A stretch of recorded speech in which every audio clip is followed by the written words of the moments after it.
Neurodiversidade é um tema controverso, ponto. Goste ou não da neurodiversidade, eu acho que todo mundo reconhece que esse tema suscita vários debates. Eles estão relacionados a várias questões que eu inclusive já falei em vídeos anteriores sobre o que as pessoas entendem de fato sobre neurodiversidade, o que chega para elas, qual é a relação disso com os diferentes campos do conhecimento que a gente tem hoje em dia. E é claro que isso suscita vários debates, entre aqueles mais teóricos até aqueles mais populares, né, que as pessoas trazem de boca em boca. Aqui eu quero trazer uma síntese, né, de algumas dessas críticas. Tem críticas específicas que eu vou ter que falar sozinho delas em outros vídeos, mas aqui a ideia é de trazer um resumão geral sobre isso. Se você não me conhece, meu nome é Thiago Abreu, sou jornalista, eu sou mestre em comunicação pela Universidade Federal de Goiás, eu estudo e pesquiso neurodiversidade já faz um tempo, tenho um livro sobre neurodiversidade que está aqui em algum lugar, daqui a pouco eu mostro para você. E críticas à neurodiversidade são indispensáveis de serem trazidas porque, de certa forma, é por meio das críticas também que a gente aprimora algumas discussões, alguns debates sobre este tema. E um dos problemas que a gente tem quando discutimos neurodiversidade é o fato da discussão sobre esse tema estar muito associado ao autismo. Porque a neurodiversidade, como eu disse em outros vídeos, ela nasce dentro do movimento do autismo. Existe uma tentativa frequente de ampliar esse debate para outras áreas, para outras neurodivergências, mas muito, né, do que se fala sobre neurodiversidade ainda é muito associado ao autismo, de forma com que as críticas à neurodiversidade muitas vezes sejam confundidas ou estejam ligadas a críticas sobre autismo e o movimento dos autistas. Então eu vou fazer essa mistura aqui porque ela acaba fazendo parte da discussão, beleza? A primeira crítica que eu gostaria de trazer é a ideia que muitas pessoas têm de que a neurodiversidade é uma forma de negar a deficiência do autismo. E isso é um problema histórico que está relacionado à literatura sobre neurodiversidade, a forma como a neurodiversidade é apresentada na mídia popular, e isso, na verdade, é mais um mal entendido do que qualquer coisa. Algumas pessoas acham que o debate sobre neurodiversidade surgiu para poder pensar o autismo não como uma deficiência, e sim como uma diferença. Se você já leu o mínimo sobre neurodiversidade, você já viu alguém escrevendo essa bobagem. E assim, os autores com deficiência, eles vão falando, né, ao longo do tempo, principalmente, né, os teóricos autistas que desenvolvem a ideia de neurodiversidade, é que não faz sentido fazer essa oposição entre deficiência e diferença. Por que não as duas coisas, né? O autismo, então, seria, né, numa interpretação nesse sentido, uma deficiência, mas também uma diferença. É que as pessoas têm uma visão essencialmente negativa da palavra deficiência, né? Então pensam muito deficiência no sentido de disfunção, no sentido de doença, no sentido de lesão. Então eles acabam achando, né, muita gente, inclusive pessoas na mídia popular, que desassociar, né, o autismo da ideia de deficiência é uma coisa boa, e não é esse o objetivo dos teóricos com deficiência, dos ativistas, daquelas pessoas que de fato compõem aquilo que a gente chama de movimento dos direitos dos autistas e movimento da neurodiversidade. Os autores também da neurodiversidade, aí pensando no sentido mais teórico, eles nunca negaram a ideia, né, de que uma neurodivergência possa ser considerada uma deficiência ou algo clinicamente diagnosticável, por exemplo, né? A neurodiversidade não é um termo, né, e aí aqui eu estou parafraseando a Jerry Singer, não é um termo que visa, de certa forma, fazer um juízo de valor sobre quão boa ou quão ruim é uma neurodivergência em relação à outra. É o reconhecimento de que essas diferenças existem dentro da sociedade. O que a sociedade faz com essas diferenças, aí é um outro ponto da discussão. Então, se você ver alguém falando que neurodiversidade nega a deficiência, de que, segundo as pessoas da neurodiversidade, o autismo não é uma deficiência e sim uma diferença, você corrige essa pessoa, que essa pessoa está falando bobagem. A segunda crítica que eu quero trazer aqui tem muito mais relação com o movimento do ativismo autista do que com a ideia de neurodiversidade ou talvez com o movimento da neurodiversidade de uma forma geral, que é questionar assim: e o autismo severo? Bom, se você não faz muito parte da comunidade do autismo, essa expressão autismo severo não é uma expressão técnica, mas ela é referente a autistas que têm uma maior dependência, uma maior dificuldade. Aí quando as pessoas falam em autismo severo, geralmente pensam naquele autista que não consegue se expressar pela fala, que é muito dependente no dia a dia para ações básicas, como por exemplo, ir ao banheiro, né? Coisas que são muito diferentes, talvez, dos tratados e das discussões filosóficas que autistas leves podem desenvolver quando a gente está falando sobre autismo, sobre ativismo e até sobre a própria neurodiversidade. E essa é uma crítica que ela é muito dura, na verdade, em relação à história do autismo, porque ela tem várias ramificações. Tem uma parte de ativistas autistas que vão falar assim, não, tá certo. Tá certo mesmo, de fato, existe uma ausência de autistas de maior dependência, e aí os motivos que eles vão argumentar são diferentes. Alguns vão falar que é sobre a questão da acessibilidade, né, dentro do ativismo tradicional de autismo. Alguns vão argumentar, por exemplo, de que existem questões de aprendizagem que são desafiadoras dentro da comunidade do autismo. Alguns vão falar que, de fato, o movimento exclui pessoas com deficiência intelectual, então tem vários argumentos. Já tem outra corrente de pessoas que vão falar, não, essas pessoas aí estão falando que só existe autista leve no movimento da neurodiversidade de má fé, porque de fato tem alguns autores que vão falar sobre autismo que são pessoas de maior dependência. Aí a gente tem uma outra discussão, porque aí algumas pessoas vão começar a questionar a legitimidade dessas falas, se essas pessoas são autistas de fato, se essas pessoas realmente se expressam por si mesmas, porque dentro da história do autismo a gente tem a criação, né, principalmente na década de 90, de uma técnica chamada comunicação facilitada, que é no mínimo controversa, eu já falei aqui em outros vídeos, que tem uma perspectiva de que o problema de autistas, né, usando aqui uma palavra bem problemática, mas o problema de pessoas autistas que não conseguem se expressar oralmente seria um problema motor e não um problema cognitivo. Então eles argumentam de que a pessoa autista, para se expressar, ela precisaria da ajuda de um facilitador. E aí, com o tempo, a gente tem várias evidências e uma discussão muito robusta de que quem se expressa, né, por meio dos textos criados, por exemplo, por comunicação facilitada, na verdade é o facilitador e não a pessoa com deficiência.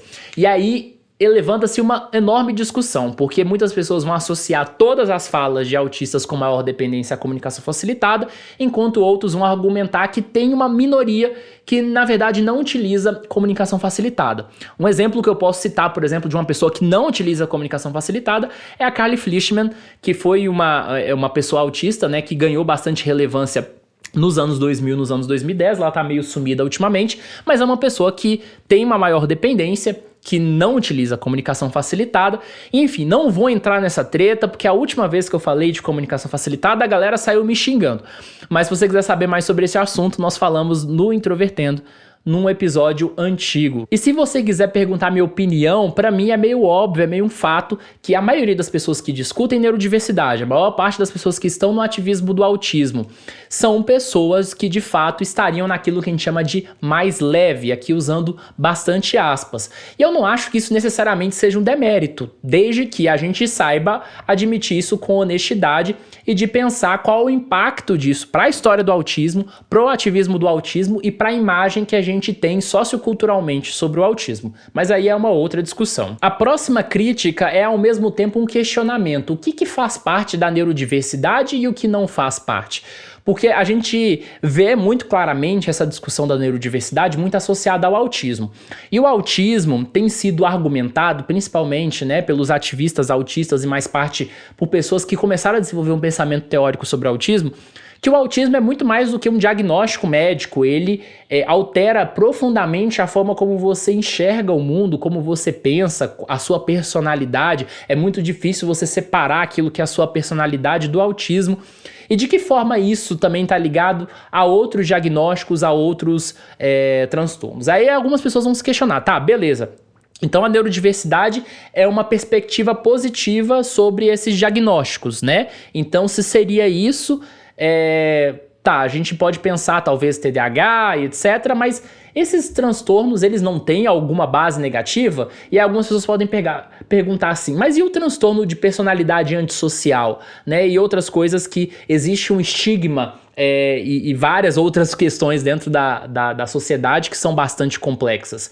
E aí a gente tem claramente aí um mal entendido, porque voltando ao que eu falei nesse vídeo, a neurodiversidade não é um termo para criar um juízo de valor. A neurodiversidade enquanto conceito é simplesmente chegar à conclusão de que, assim como a gente tem uma diversidade biológica entre as espécies, e a gente consegue ver, por exemplo, que o Brasil é um país profundamente biodiverso, nós também temos uma riqueza, uma variedade da forma como as pessoas pensam, como as pessoas são, né, do ponto de vista neural. Então, tudo que a gente tem de consequência a partir disso é uma discussão mais relacionada ao movimento da neurodiversidade e de que forma esses grupos se sentem representados ou não nesse debate sobre a neurodiversidade, que muitas vezes ainda é centralizado no autismo. E é claro, isso vai criar desconfortos em muitas pessoas, mas é uma resposta que a gente não pode dar agora, a gente precisa realmente de mais alguns anos, né? A gente precisa validar, de certa forma, como é que isso se desenvolve em relação ao ativismo, à reflexão sobre a deficiência, a reflexão sobre neurodiversidade. Ainda é muito cedo para poder afirmar qualquer coisa aqui mais profundamente. E uma crítica sobre a neurodiversidade nasce dentro do próprio seio dos autistas, que alguns gostam de rotular como supremacia ASP.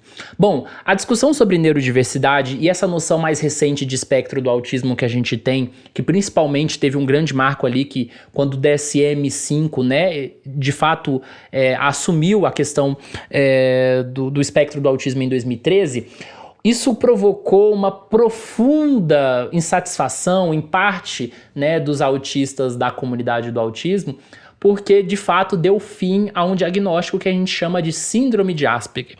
A síndrome de Asperger ela entrou na CID em 1992, no DSM em 1994, foi o diagnóstico que, de certa forma, popularizou e flexibilizou a noção de autismo que a gente tem hoje, né? Se o autismo antes era considerado uma coisa exclusivamente infantil, uma coisa rara e etc., isso, de certa forma, foi quebrado pela chamada síndrome de Asperger, que era conhecida, né, de certa medida, como um autismo leve, como um autismo de cognição e QI preservado, né, e várias outras dessas questões.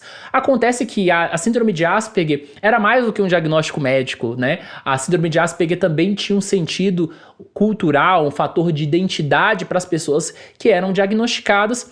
E isso causou um imenso temor, né, em parte de autistas, né, de pessoas que eram diagnosticadas com Asperger, que de certa forma elas poderiam ser invisibilizadas, ou que aquilo que se tornou uma identidade, né, cultural para elas sumisse de um dia para o outro, por causa de uma ação de um grupo, né, de pesquisadores, de pessoas que de certa forma não têm aquela experiência, aquela vivência com aquele diagnóstico que teve um outro sentido. O que aconteceu, né, nesses últimos 10 anos foi que de fato a gente teve essa noção de espectro do autismo, essa noção foi começando a ganhar espaço dentro da comunidade do autismo aos poucos. Hoje em dia ainda se fala muito sobre síndrome de Asperger, às vezes a gente tem que falar sobre Asperger para informar as pessoas, porque quem chega na comunidade do autismo tipo do nada, não sabe se Asperger e autismo é a mesma coisa, né? A gente tem que voltar um pouco as escadinhas para poder, de fato, segurar na mão da pessoa e levar para uma discussão mais profunda, que é o que a gente já tem com quem já faz parte da comunidade. Mas, ao mesmo tempo, existem claras resistências nesse sentido.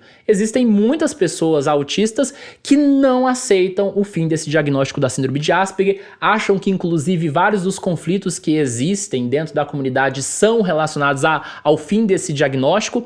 E aí eu acho que tem uma coisa que essas pessoas têm razão, de que a gente sempre parece que tem que criar uma expressão para poder especificar de qual autismo a gente está falando, né? Então tem o autismo leve, autismo severo, nos últimos anos começaram agora a falar em autismo profundo, né? Que estaria, não é exatamente igual àquilo que as pessoas chamam de autismo severo, mas tem uma certa similaridade. Então parece que a gente sempre tem que ficar explicando, especificando por causa da amplitude do espectro do autismo e as várias coisas que a gente pode se referir quando se fala sobre autismo. E aí, justamente por esse sentido da identidade, tem muitas pessoas autistas diagnosticadas com Asperger que elas acham que o Asperger representa muito mais quem elas são, e isso acaba atingindo um novo nível, que seria pensar uma superioridade do Asperger em relação aos demais autistas, em relação à sociedade como um todo. Eu não sei se vocês já ouviram falar de pessoas, por exemplo, trazendo a hipótese de que o autismo seria a próxima evolução da humanidade. Então qualquer tipo desse pensamento, né, de uma forma geral, é classificado pelos críticos como supremacia ASP.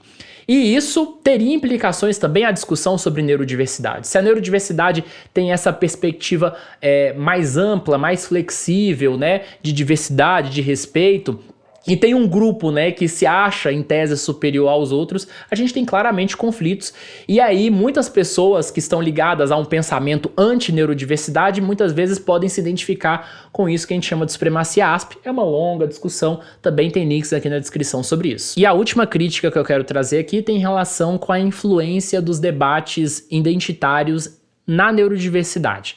E aqui é importante a gente ser preciso, né? Os debates identitários, as questões identitárias, elas estão presentes desde o surgimento do ativismo autista. Se a gente lê, por exemplo, Não Chore por Nós, de Jim Sinclair, a gente vê ali uma percepção do autismo como algo que está intrincado à personalidade, à identidade do sujeito. E a neurodiversidade não abre mão disso, o movimento da neurodiversidade não abre mão disso, e muita gente de fato se incomoda com isso, se incomoda na verdade com todas as associações, né, com outras minorias que se fazem em relação ao autismo, como por exemplo o Dia do Orgulho Autista, que é muito influenciado pelo orgulho gay. Aqui eu estou especificando, né, o orgulho gay, não o orgulho LGBTQIA+, porque a discussão do orgulho LGBTQIA+, ela veio um pouco depois, né? Mas naquela época ali, nos anos 2000, quando se falava de orgulho autista, era inspirado principalmente, inicialmente, no orgulho gay.